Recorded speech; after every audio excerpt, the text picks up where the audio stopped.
네, 오늘의 정치권 소식 국민의힘 최영도 의원 그리고 고용인 더불어민주당 의원 두 분과 함께하겠습니다. 안녕하세요. 네, 안녕하십니까? 네, 네, 어서 오세요. 안녕하십니까? 예. 자, 이 민주당 전당대회 돈봉투 의혹을 수사하는 검찰이 윤관석, 이성만 의원의 구속영장을 다시 청구한 소식 조금 전에 저희가 이제 전해드리기도 했고요. 이게 사실 이 검찰이 이 영장 재청구 시점을 충분히 선택할 수도 있었을 것 같은데 지금은 국회 이 회기가 아닌 그런 시점입니다. 이 시기를 선택한 어떤 배경이 있을 것 같은데요. 어느 정도 뭐 민주당 쪽에서는 뭐 이 두 의원이 무소속이긴 합니다만 역시 민주당 출신이라 아주 좀 예의주시하고 계실 텐데 어떻게 보시고 계신지요? 네, 일단 검찰 측의 의도를 한번 추측을 해보면 이게 이제 회기 중에 영장 청구가 들어오면 이제 여러 정치적 논란을 빚으면서 네. 또 우리가 지난번에 명백한 탄압의 의사가 있을 때는 또 그 이것을 동의하지 못할 수도 있다 뭐 이런 부분들을 의식을 해서 오히려 비회기 중에 청구를 하면 곧바로 그 영장 실질 심사를 받을 수가 있고 그것을 통해서 자신들이 의도하는 뭐 구속을 적극 추진할 수도 있다 이렇게 판단을 한 것 같습니다. 그래서 그 이후에 후속적으로 돈 봉투 그 수수자들에 대한 수사 뭐 이런 것까지 진행하려고 하는 것 같은데 이런 이제 의도는 의도이고 그렇지만 저희들이 볼 때는 그렇게 순수하게 비춰지지는 않습니다. 우선 이 구속 영장이라고 하는 거는 모든 분들이 알고 있듯이 이 도주의 염려라든가 그다음에 증거 인멸의 우려 이러한 것들 때문에 하는 것인데 뭐 국회의원이 도주할 거라고 생각하는 분들은 없는 거고요. 또 증거 인멸에 있어서도 지금 돈 수수자들에 대해서 특정하지도 않고 있고 그렇다면 본인들이 명확한 증거를 갖고 있으면 소환하면 언제든지 지금 그 소환에 응해서 조사를 받겠다고 당사자들은 하고 있습니다. 그러니까 거기 가서 조사를 하고 거기에 따라서 응분의 조치를 하면 되는 것인데 굳이 이렇게 구속영장을 소란스럽게 자꾸 청구하고 또 이 회기 중에는 이전에 국회에서 표결까지 가게 했던 것들은 다분히 민주당에 대한 어떤 도덕성 이러한 부분들에 대해서 여러 가지 좀 타격을 주려고 하는 그런 수사가 아닌 어떻게 보면 그 정치적 개입 뭐 이런 요소가 많이 느껴지는 부분이 있습니다. 그렇기 때문에 저는 이 부분들에 대해서 좀 더 수사를 속도감 있게 하고 그 다른 어떤 요인들을 다 배제한 후에 빨리빨리 그 결론을 내서 그 여러 가지 의문들을 해소하는 방향으로 갔으면 좋겠습니다. 단지 이제 저희들이 이번 돈봉투 사건은 국민 눈높이에 봤을 때 국민들에게 우리가 실망을 많이 끼친 요소도 있기 때문에 우리 당은 겸허하게 이 부분을 응하겠다 이런 자세는 가지고 있습니다. 그리고 또 아마 이 두 당사자도 그렇게 임할 것이고요. 그래서 우리가 회기 중에 대해서도 저희들이 뭐 부결을 당론으로 한다든지 또는 회기를 무리하게 연장을 해가지고 피하려고 한다든지 이런 걸 하지 않겠다라고 지난번에 선언을 했기 때문에 일단 담담하게는 또 당당하게 임하는 그런 자세로 하겠습니다. 네. 지난 한 달, 두 달 동안 검찰이 이제 보강 수사를 했다고 하기 때문에 뭐 압수수색을 통해서 이제 자료도 수집을 했고 어떻게 이제 영장실질심사에서 법원의 판단이 나올지는 주목해 봐야 될 것 같은데 국민의힘 쪽에서는 지금 어떻게 예상하고 계신지요? 아니 저희들이 이제 그래서 국회의원의 지금 특권 중에 가장 심각한 특권. 그래서 국민들이 지금 국회를 포위하겠다고 하면서까지 여러 특권 문제를 이야기하고 있는데 가장 심각한 특권이 바로 불체포 특권입니다. 이게 이제 과거에 정말 권위주의 시대에는 더러 이후로 정치적 탄압을 한 경우가 있지만 이게 지금 법치주의가 확립되어 있고 또 법원이 어떤 법원입니까? 이런 법원이 있는 상황에서 그냥 당당하게 혐의가 제기되면 일반 시민들과 마찬가지로 영장 실질심사를 받으면 됩니다. 우리 당의 그 권성동 전 원내대표의 경우는 실제로 지난 정부 시절에 뭐 굉장히 많은 수사를 받지 않았습니까? 그때 본인 불체포 특권 행사하지 않고 이 회기 아닐 때 당당히 걸어 나가서 영장실질심사 받아서 불구속되고 또 재판받아서 무죄 받았습니다. 그리고 또 요즘 영장실질심사 간다고 다 구속되는 게 아닙니다. 우리 하영재 의원 같은 경우 민주당은 이 돈봉투 의혹 관련 의원들은 다 불체포 특권 방탄을 숨겨주면서 그 우리 당 하영재 의원은 그냥 지금 무소속되었습니다만 또 체포 동의안 동의해 주지 않았습니까? 그래서 법원에 가서 영장실수사 받았는데 말 그대로 증거가 다 확보되어 있고 또 도주의 우려가 없기 때문에 방어권 차원에서 불구속 재판을 하고 있습니다.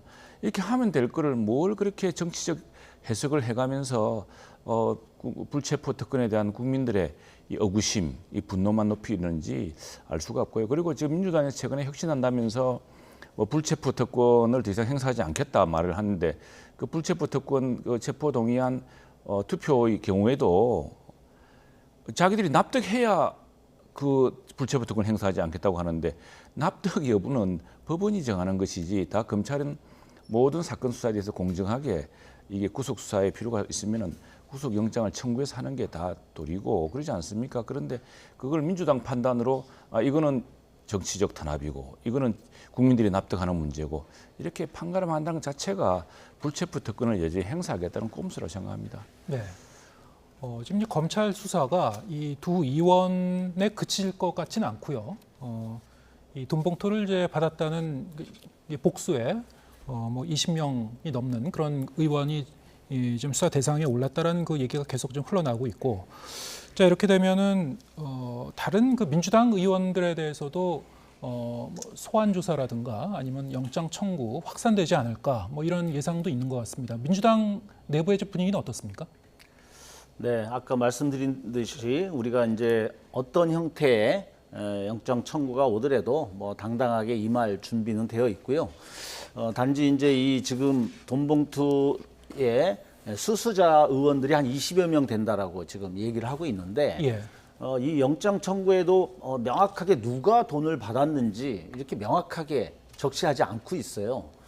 그리고 이거에 대해서 자꾸 이전부터 한동훈 장관도 그렇고 검찰이 이렇게 연기막 모락모락 피우고 있는데 증거가 정확하게 확보가 되어 있다면 소환 조사를 하면 됩니다. 이번처럼 굳이 구속영장을 청구할 필요도 없죠. 근데 일단 왔기 때문에 당연히 거기에 따른 조사에 임하겠다라는 뭐 그런 분위기는 형성돼 있지만 그런 의도들을 불순하게 보이지 않도록 좀 검찰이 빠른 속전속결에 수사를 해서 여러 가지 국민들의 의혹들을 빨리 벗기는 것들이 과제라고 생각을 하고요.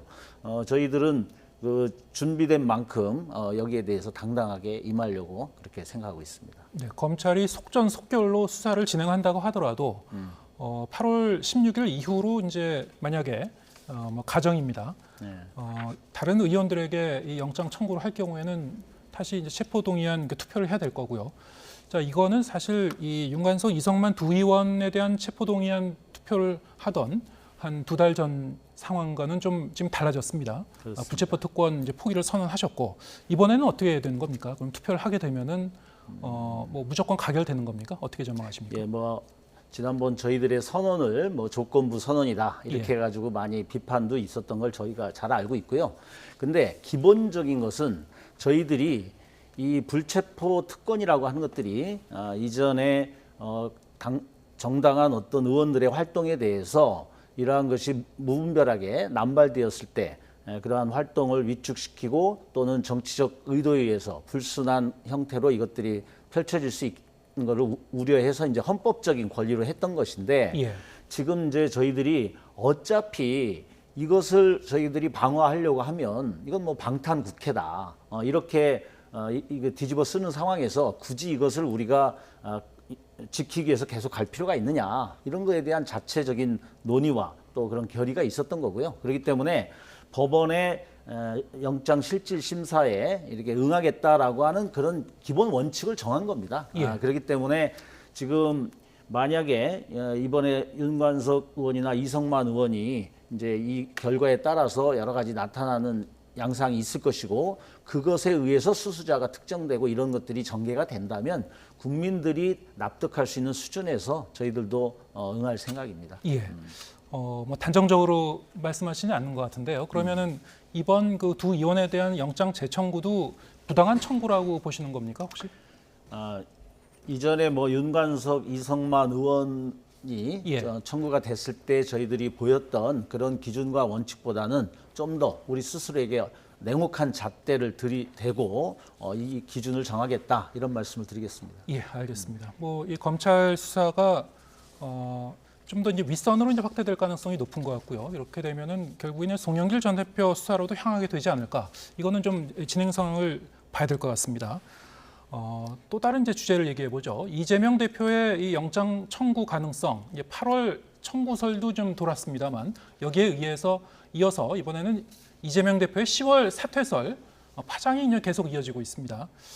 자, 이게 이 정치평론가 장성철 소장, 저희 코너에도 이제 목요일 계속 출연하시는 장성철 소장의 이제 발언으로 인해서 이렇게 이제 파문이 계속 일어나고 있는데, 자, 이것도 상당히 좀 어떻게 보면 이례적인 현상 같습니다. 상대당이 국민의힘 쪽에서는 어떻게 보고 계신지요? 글쎄 그 문제에 대해서 이 대표 측은 터무니없다 뭐 이렇게 반응을 했다 그러고 사퇴는 일축한 것이죠. 그리고 이 대표도 국회에서 기자들과 만나서 질문에 웃음으로만 답했다고 하니 왜 이런 이야기가 나온지 모르겠습니다만 당내 사정이 복잡한 사정을 반영하는 것 같기는 한데 글쎄요, 뭐 10월 달에 사퇴할 생각을 했으면은 그렇게 당대표 되고 또 이렇게 방탄하고 그랬겠습니까? 저는 뭐 조금 달리 봅니다만 그러나 뭐 그 남의 당 사정을 제가 뭐라고 이야기하기는 어렵죠. 예. 이게 사실 어떤 맥락이 있을 것 같습니다. 왜냐하면은 한 명의 정치평론가가 다른 사람에게 들었다고 이제 전언을 한 건데 이것이 여러 이제 언론이나 아니면은 이 정치 현장에서 여러 가지 이런 파장을 일으키는 것 자체가 일종의 정치 현상이라고 볼 수도 있을 것 같은데요. 어떻게 보면은 그만큼 이 민주당 지금 그 리더십에 대한 불안감이 좀 잠재해 있던 거 아니냐, 뭐 이런 분석도 있는 것 같습니다. 어떻게 좀 받아들이고 계신지요?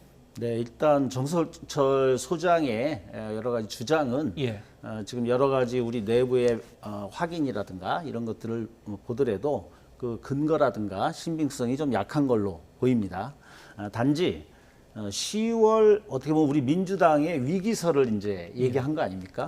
그런데 이러한 위기설을 거론할 수 있는 여러 가지 뭐 환경 그런 조건들은 있을 수 있다라고 봅니다. 그 이유는 이재명 대표가 그동안 우리 당 내에서도 누차 지금 내년 총선 승리가 우리의 최고의 관건이고 또 그 승리를 위해서라면 내가 뭐든지 할 수 있다 이렇게 공공연히 표명을 해왔고요. 또 우리 민주당 의원들도 그것을 가장 중요하게 생각을 하고 있습니다. 그렇기 때문에 이 10월, 11월이라고 하는 그 기간이 갖고 있는 상징성은 총선 5, 6개월 전입니다. 그러면 5, 6개월 전이면은 이번 선거가 우리 민주당이 과반의 의석을 갖고 승리할 수 있는 지금 그 제대로 된 방향으로 가고 있느냐, 아니 우리 내부의 위기가 상당히 있느냐라고 하는 것을 가늠할 수 있는 어떻게 보면 마지막 기회일 수 있는 거거든요. 그렇기 때문에 그때 되면 여러 가지 그런 소지는 있는 거죠. 내부에서 이 평가를 하면서 지도부가 그대로 가는 것이 맞느냐, 아니면 경우에 따라서 뭐 비대위 체제로 가야 되느냐 이러한 논란이 있을 수 있는데 그때 가장 중요한 기준은 결국은 우리 당의 지지율인 것 같고요. 또 하나는 현 지도 체제의 안정성 문제입니다. 즉 사법 리스크라고 표현하는 거라든지 또는 당내 여러 가지 도덕적 위기를 잘 지도력을 발휘해서 돌파해 나가는 그런 이제 지도력 문제인데 결국은 뭐 지지율 문제가 우리가 지금 10월, 11월에 보더라도 별 문제 없이 충분히 우리가 4월 승리가 가능하다. 그리고 지도부도 상당히 안정적으로 가고 있다. 그러면 이런 사퇴설은 추측으로만 존재하고 아마 다 연기처럼 사라질 겁니다. 그렇지만 만약에 여러 가지 위기 또 지지율에 있어서도 특히 이제 저희들이 수도권에 이 정황을 잘 봐야 되는데 이 수도권이 어려우면 과반 의석을 갖기 어렵거든요. 그래서 이제 그런 문제와 지도부의 여러 가지 지도력을 판단을 해서 어렵다 그러면 내부 동요의 가능성은 전 있다고 봅니다. 그렇기 때문에 여러 가지 그러한 조건은 형성돼 있지만 정성철 소장이 얘기한 구체적인 내용의 근거는 좀 없다 이런 것이고요. 또 저는 뭐 순수한 분석에 의해서 그랬을 거라고 믿긴 하는데 이제 여러 이런 추측이나 주장이 자칫 뭐 우리 당내 여러 가지 동요라든가 또 분열 이런 것들로 좀 비춰지지 않도록 좀 경계를 하면서 좀 봐야 될 거다 이렇게 생각하고 있습니다. 사실은 민주당을 망가뜨린 게 이재명 당대표 체제죠. 이재명 대표가 보통의 경우 대선에서 이제 패배를 하면은 조금 물러나 있다가 다시 한 번 더 충전을 해서 또 당이 어려울 때 다시 나서는 게 통례인데 이건 뭐 대선 지고 나서 바로 주식 투자하더니 또 갑자기 어디에 출마한다 그래가지고 당을 더 곤혹스럽게 하지 않았습니까? 그런 뒤에 또 뭐 당대표 된다고 뭐 선거에서 또 큰 뭐 내부적으로 큰 분란을 일으키고 결국에는 이제 방탄을 위해서 이 구속 수사되는 상황을 피하기 위해서 벌인 일인데 이로 인해서 우리 정치가 겪는 파행, 그러니까 당대표를 보호하기 위한 또 당대표 동원 체제가 우리 국회를 얼마나 피폐하게 만들었습니까? 과거에 민주당이 상임위원회를 통해서 정상적으로 논의할 수 있는 여러 사안들이 갑자기 뒤집혀지고 그게 모든 동원 체제가 되니까 뭐 정치도 어려워지고 민주당이 다 어려워졌죠. 그런 상황인데 저는 약간 회의적인 것이 뭐 저렇게 10월에 물러날 것 같았으면은 지난번부터 그렇게 무리했겠냐 생각도 들고 어쨌거나 뭐 민주당 내부에서 판단해 볼 문제지만 더 이상 당대표 보호를 위해서 당대표 방탄 때문에 정치가 공전하고 갑자기 이전과 다른 상황이 생기고 이런 일들은 없어야 된다고 생각을 합니다. 네. 지금 고영인 의원께서도 장선철 소장의 이 말에 어떤 그 소스나 근거가 어떤 실체적 어떤 근거가 있는지 그거는 잘 모르겠다. 금시초문이다. 이런 취지로 말씀해 주셨습니다만 어쨌든 민주당 이재명 대표의 어떤 리더십 위기에 대한 어떤 불안감은 잠재해 있다는 그런 취지로 제가 이제 읽었습니다. 자, 그런데 이제 말씀하신 게 두 가지 그 맥락이 말씀하신 대로 이제 이 민주당의 그 정당 지지율이 이렇게 기대만큼 잘 나오지 않고 있다. 어떤 이 반사 효과를 제일 누리지 못하고 있다 이런 측면이 있고요. 물론 이제 여론조사 기관마다 조금 다르게 나오고 있는 상황이긴 합니다만 또 하나는 이제 이재명 대표의 이제 사법 리스크 문제. 뭐 8월 이 영장 청구설도 돌았습니다만 특히 이제 10월쯤이면은 이 공직선거법 관련 이 재판의 1심 선고가 좀 예상이 되고 있지 않습니까? 그쯤이면은 나오지 않겠는가? 이 허위사실 공표 혐의요. 자, 이런 것도 이제 저희가 좀 잘 주목해 봐야 될 것 같고요. 어쨌든 이제 두 의원의 이제 말씀을 이제 들어봤고, 하지만 이제 민주당 내부적으로 보면은 또 다른 좀 리스크가 있는 것 같습니다. 그것이 이제 혁신위원회인데요. 사실 이 민주당 혁신위원회는 이재명 대표의 혁신위원회이기도 한 것 같습니다.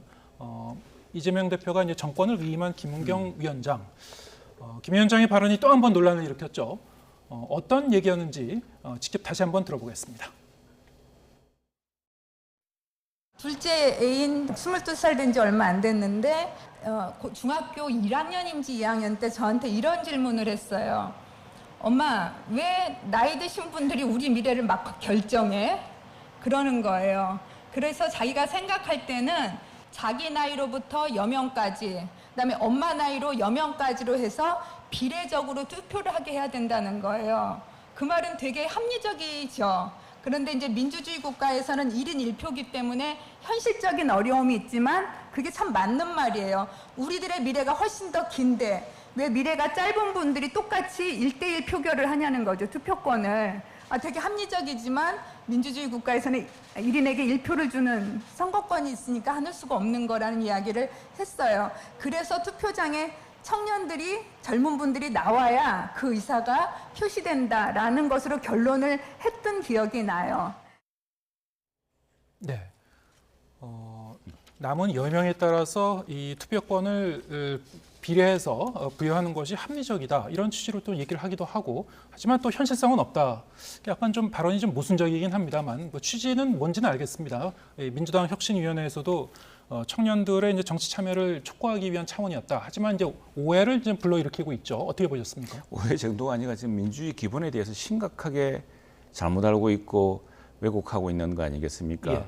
1인 1표라는 것은 그건 철칙이죠. 철칙이고 나이 드신 분은 오히려 경륜이 있고 그동안 또 이 나라를 이끌기 위해서 그만큼 책임을 져왔던 분이고 근데 그렇다고 해서 그분들이 표를 더 달라고 하지도 않지 않습니까? 예. 젊은 사람들은 젊은 사람대로 당당하게 투표를 하면 되는 것이고 서로 그것이 이제 그 노장의 조화이기도 하고 이렇게 되는 것인데 저는 터무니없는 생각이 그러니까 말하자면 민주주의 원칙이 현실적으로 바꿀 수는 없지만 민주주의 원칙은 불합리하다는 것이 저분의 주장인데 예. 뭐 혁신위원장을 떠나서 이분이 원래 뭐 하신 분인지 잘 모르겠습니다만 참 어떻게 저런 생각을 할 수 있을까 좀 의안이 벙벙합니다. 어이가 없습니다. 요즘 말로 정말. 지금 그 법학전문대학원 교수이시기도 하고요. 네. 누구보다 이 헌법과 법률에 우리 어떤 이 선거의 원칙에 대해서도 누구보다도 잘 아실 것이고 본인도 인정하셨습니다만 왜 1인 1표를 마치 부정한 듯한 좀 오해를 불러일으킬 만한 그런 발언을 했을까요?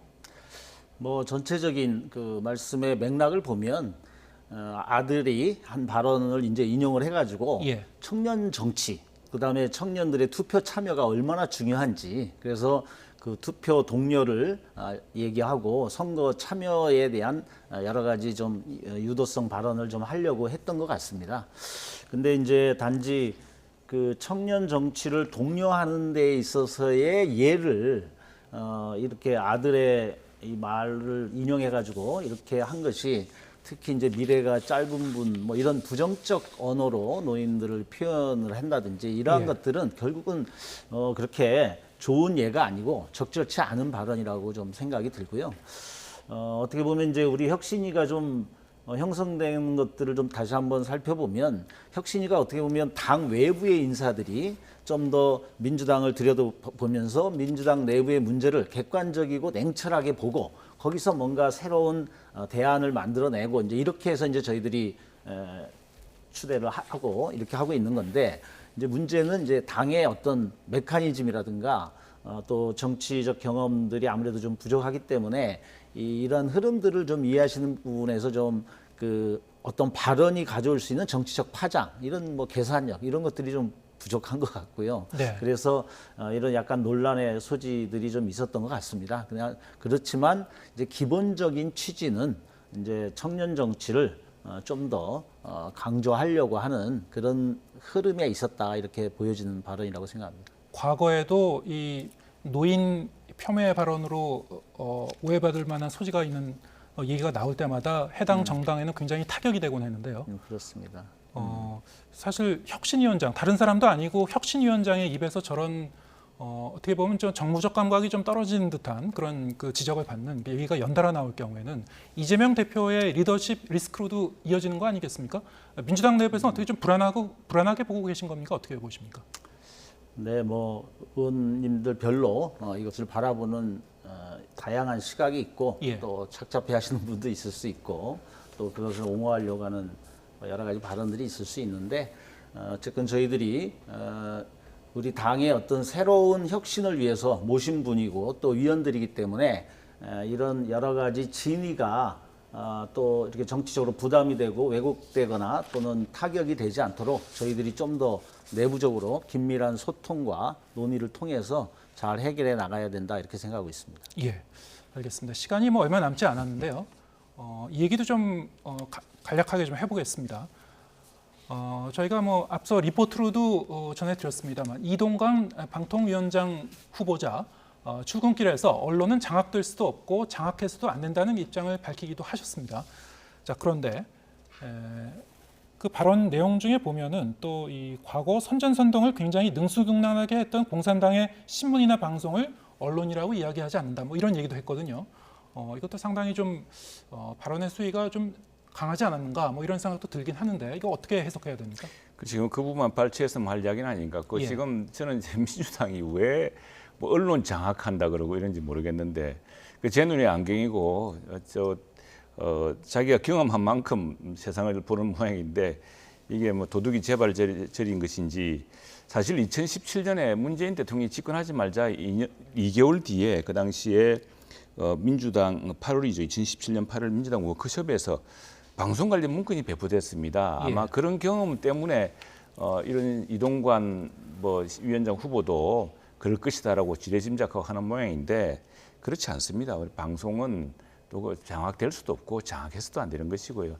우리 당은 그렇게 하지 않았습니다. 그리고 이동관 저 수석 시절에 이명박 대통령도 사실 우리 방송에 종합편성 채널이 4개가 더 생겼고, 지금 보시겠지만 종합편성 채널, 뉴스 채널 함께 지금 지상파의 시청률을 앞서는 경우도 많습니다. 국민들이 선택하는 겁니다. 그리고 컨텐츠도 바로 그에서 제공한 컨텐츠가 큰 국민적 희망을 주기도 하고 국민적 인기를 얻기도 하고 그러지 않았습니까? 오히려 방송 장악이 아니라 지금 새롭게 방송 컨텐츠라든가, 지금 우리가 이제 뭐 OTT를 넘어서서 글로벌 그 콘텐츠 영향력을 더 키워야 될 시점이고 시장도 키워야 될 시점 아니겠습니까? 그리고 방송도 이제는 뭐 정권이 바뀌면 특정 노조가 장악해가지고 또 경영진을 잡고 적폐청산이니 뭐니 사장 몰아내고 또 동료 괴롭히고 그러지 않았습니까? 난 참 같은 언론인으로서 우리 방송계가 왜 이런가 난 정말 이 반드시 꺼내야 될 정말 그 악순환이라고 생각을 합니다.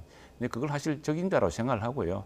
지금 자꾸 그 모습을 가지고 이야기할 텐데 청문회를 통해서 진실이 다 드러날 거라 봅니다. 민주당하고 청문회를 해서 국민들이 걱정하는 것, 국민들이 또 의아하게 생각하는 것들을 다 해명하고 다 풀어서 우리가 우리 방송을 좀 더 공정하게 또 방송의 컨텐츠는 글로벌 수준의 어떤 경쟁력을 해서 우리 젊은 사람들이 방송 컨텐츠 분야에서 더 많은 일자리를 구할 수 있도록 그렇게 하는 게 중요하겠죠. 네. 청문회에서 이제 이 그럼요. 판단이 네. 될 것이다. 네. 오늘 발언 어떻게 보셨고 그 청문회 어떻게 전망하시는지요? 예. 그 이동관 후보자의 그 언론 장악 행태는 뭐 익히 우리가 많이 알고 있는 거고요. 근데 최근에 2달 동안 곧 이제 방통위원장으로 온다 이렇게 되면서 많은 우려와 비판들이 있었고, 그리고 본인도 좀 생각한 게 있어서 조금은 변할 줄 알았습니다. 근데 어제 오늘 이 발언을 보면 진짜 이 양반이 우리 그 이재명 대표가 원조 방송장악 기술자다. 또 이렇게 표현했고, 우리 박광원 원내대표도 방송장악위원장이다. 이렇게 표현을 할 정도로 이게 틀린 말이 아니다. 이런 생각이 듭니다. 자, 뭐라고 얘기했냐면 나는 언론 장악의 의도가 없다. 다만 그 자유에는 뒤따르는 책임이 있다. 이런 얘기를 했어요. 근데 이게 이렇게 들립니다. 그동안 언론이 그 윤석열 대통령이나 국민의힘에 대해서 많은 비판의 자유를 가져왔다. 근데 그동안에 뭐 가짜 뉴스라든가 또는 민주당 노골적으로 편들기 이런 여러 가지 모습들을 보면 반드시 거기에 대한 상응하는 책임이 뒤따라야 된다. 내가 그것을 그냥 좌시하지 않겠다. 그리고 그동안 내가 해온 모습을 알지 않느냐. 완전히 이제 선전포고입니다. 그리고 굳이 지금 이 시점에서 공산당 기관지를 얘기했어요. 그래서 공산당의 언론은 언론이 아니고 선전선동의 기관지일 뿐이다. 그렇기 때문에 우리가 이걸 구별해야 된다. 그 무슨 얘기입니까? 결국은 우리 언론에서도 공산당 기관지 같은 언론들이 있다. 내가 이것을 색출하겠다. 그냥 보고 넘어가지는 않겠다라는 협박이라고 비춰집니다. 그래서 저는 이동관 후보자가 전혀 변한 게 없다. 그래서 이명박 시절에 방송 장악을 위해서 국정원을 동원해서 했던 온갖 행태와 이런 모습들을 이번에도 다시 하겠구나. 그래서 지난번에 그 이관섭 그 대통령실의 그 기획수석인가요? 그분이 결국은 지금 언론에 기울어진 운동장이 자신들의 지지율을 낮추는데 영향을 준다 이런 얘기를 한 적이 있는데, 아마 그런 거의 연장선상에서 현 정부가 이동관 후보자를 투입해서 언론을 자기 쪽으로 장악하겠다라는 것들을 오늘 그 발언에서도 명확히 보여줬다 이렇게 생각이 듭니다. 예, 알겠습니다. 지금 인사청문회가 이달 말쯤 좀 예상되고 있나요? 네. 예, 어떻게 좀 진행되는지 지켜보도록 이 하겠습니다. 하나만 더 붙이면 아니 민주당이 언론 장악을 많이 해봐서 자꾸 상상하실 것 같은데 그런 능력도 없고 그럴 의사도 없습니다. 그리고 이동관 지금 후보자의 말도 하나 짚어보면은 최악의 경우 언론이 얼마나 최악으로 사용될 수 있느냐 하는 그런 어떤 경종 같은 것이지 그게 어떻게 연결되겠습니까? 청문회를 통해서 하나 밝혀보면 오히려 진상이 또 실제로 어떻게 되는지를 드러날 겁니다. 알겠습니다. 만일 그런 문제가 사실이었다면 지난 정부에서 왜 구속이 안 됐겠습니까? 예, 알겠습니다. 공산당 기관지가 왜 나옵니까? 이 공산당 시점에서. 기관지. 오늘 말씀 여기까지 듣겠습니다. 국민의힘 최영도 의원, 고용인 더불어민주당 의원 두 분과 함께했습니다. 고맙습니다.